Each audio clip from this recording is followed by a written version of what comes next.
if you look at who has the most loyal, engaged fan bases, it's not necessarily podcasters. We're doing pretty well, but it's not podcasters. Podcasters can sell out arenas, and when they go on tour, they can sell out globally. Streamers.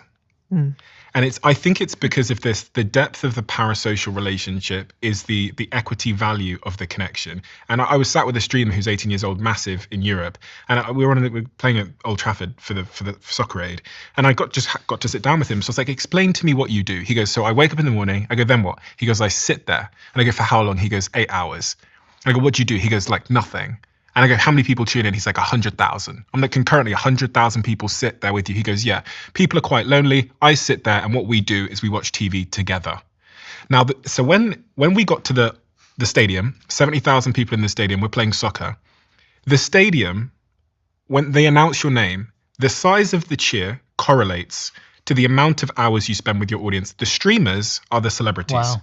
The podcasters sometimes come in, but the actors almost, it's quite, but the streamers own the stadium when you play Soccer Aid. It doesn't matter how much money you've got or how big your following is. The streamers are the ones. The streamers have, this particular streamer has less of an audience than me, but he sits with them for 7 to 8 hours a day. Deep connection. So if we think about depth as the metric that you can exchange on, especially if you have authority in a niche and you're educating, as Alex was saying, that's why I think a lot about my behind the scenes channel.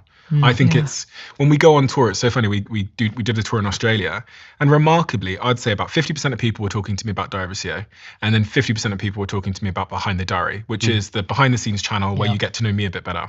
And that channel has a fraction of the viewership. And actually, that same thesis is the reason I started podcasting.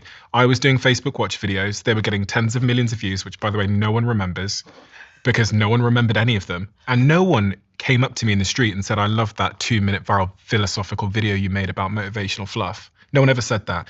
Then I started this podcast and it got 1,000 downloads, and it felt like I was like Oprah Winfrey. Like, people were coming up to me, and I was like, oh, there's this interesting correlation between like the depth of the medium and the resonance and the memorability, and therefore the value.